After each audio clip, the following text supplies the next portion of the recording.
All right. Hello. My name's Brandon, Kid Lightbulbs. I am making some videos walking through some songs of mine from my newest album, Ruined Castle.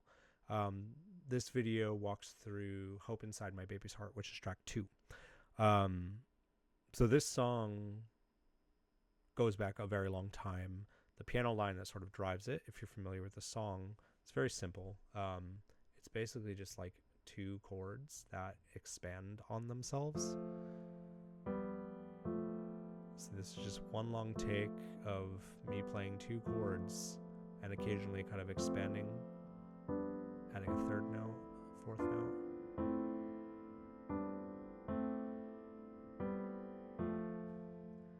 So I started kind of noodling with this idea, I think back in like 2009. I was recording some piano ideas for like cues for an independent film that I was trying to, be a part of, as you do as an aspiring musician, I guess, or an aspiring composer. Um, so I recorded, this and a bunch of other ideas. That whole film score thing totally fell through. So I had all this like unused piano music, and I found myself coming back to this idea a bunch of times. I tried doing like a very slow, kind of like waltzy ballad version of it. That didn't really work. Tried re-recording the piano thing again, and never really happy with it. And then randomly in 2018, during a pretty, challenging period for my wife and I, not with each other, but just, life and health and stuff, I found myself coming back to it, and I very quickly wrote these lyrics to kind of go along with this piano line. Sun high in the sky over the front. And it was meant to be a very somber, kind of almost like frail song. Sunset in the back over an really about empty trying chair. to find hope and give hope to someone in need of it.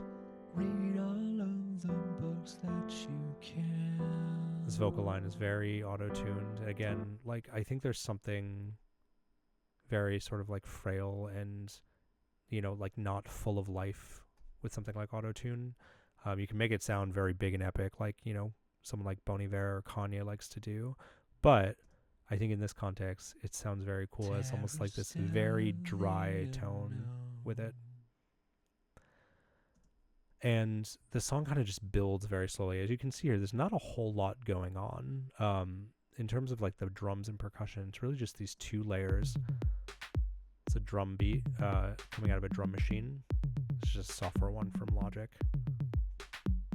And this sort of glitchy kind of drum loop that I found, that when you put it against that drum machine, they kind of sound cool together. There's a lot going on, but there's a very clear beat. 2, 1, 2. It kind of makes this kind of like plodding sound, like you're kind of just like robotically getting through the day, I guess. Now the song develops. It sort of stays around that same chord progression I mentioned. You add some layers like a mellotron, and this is just 4 simple chords playing over the piano. It's very sort of like 70s prog sound that I felt fit here. And then we add this bass line.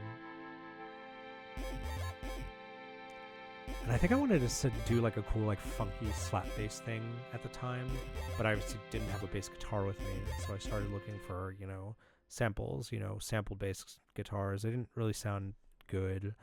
Found a couple synthesizer patches that I liked, and this one was okay, but it just kind of sounded cheesy.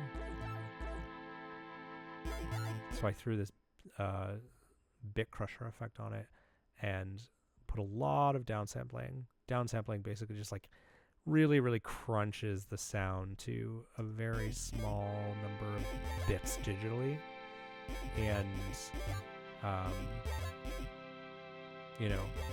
it kind of just accentuates that glitchy sound that you hear in the percussion. And the whole song came to sort of like be this like weird sort of like dichotomy between the lushness of sort of the piano, this repeating vocal that comes in, and this sort of synthesizer pad, which actually forms the true bass line.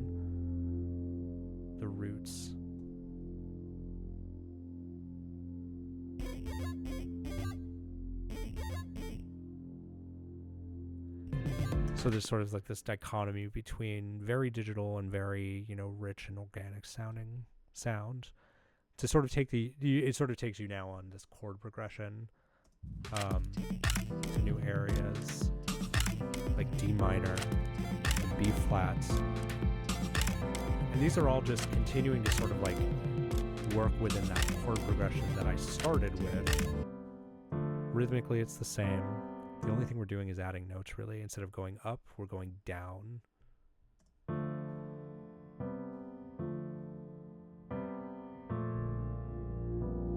And we go down again to that B flat until we end up in this really dark A minor.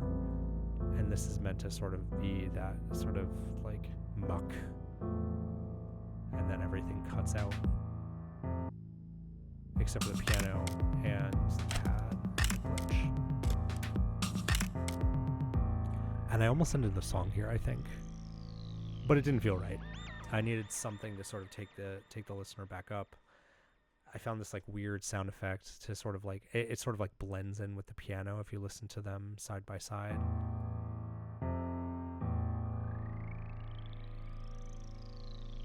It wasn't really intentional. I kind of just like needed some way to transition back into this.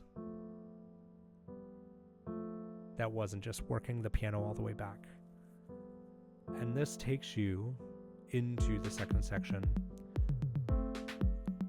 which, chordally is actually quite similar to the rest of the song, as you can tell if you zoom out.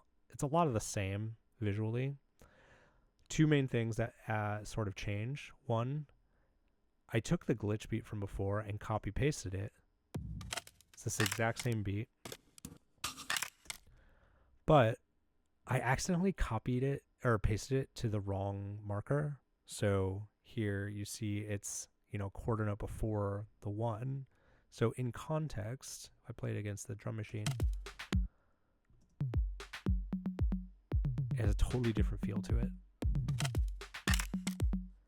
So those plotting hits now happen on the 2 and 4 instead of on the 3. It sort of turns it into cut time, and it makes the second half a lot more driving. And then elsewhere, we sort of add a lot more, higher register notes to the pad, so it kind of just like starts to encapsulate the sound. And we add two other sounds, this thing called a pipa, which this is actually like a sampled touch instrument from GarageBand on the iPad. So back when I was recording this, I started on the iPad, and they have these little touch instruments. They have like a guitar and a bass guitar you could use. They honestly don't sound good in my opinion, but they have these Chinese and Japanese instrument samplers, and the pipa is one of those. And I kind of just delicately played it. You see, I don't even really move the notes around much. And it sounded really nice against this, especially alongside this synthesizer. This synthesizer here is coming out of the Moog Model 15, which is another iPad sort of synthesizer app that also works with GarageBand. And I'm basically taking the vocal melody, and instead of singing it, which I tried doing, you'll see there's some like vocals here that I muted. I couldn't get it something to sound like big enough vocally. Probably just couldn't really belt or kind of yell the vocals in my apartment at the time. So I used a synthesizer to sort of make a much bigger, fuller sounding version of that melody. So now you have this big sound.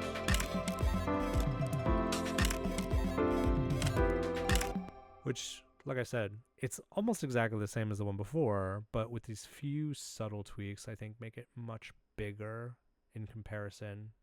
It sort of serves that catharsis that I think you want after sort of this downturn that we came from beforehand. And then after every climax, you have a sort of come down, and that's what this piano solo is.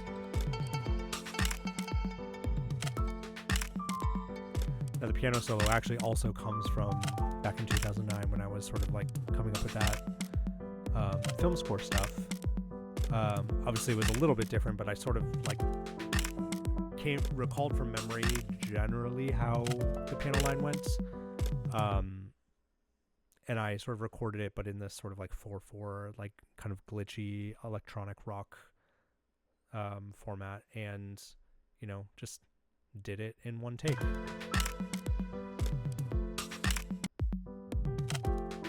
It's very simple actually, and it's kind of improvised. I'm not doing anything terribly formal or terribly structured. I just kind of wanted to bring the listener down calmly and gradually, and then we kind of just end.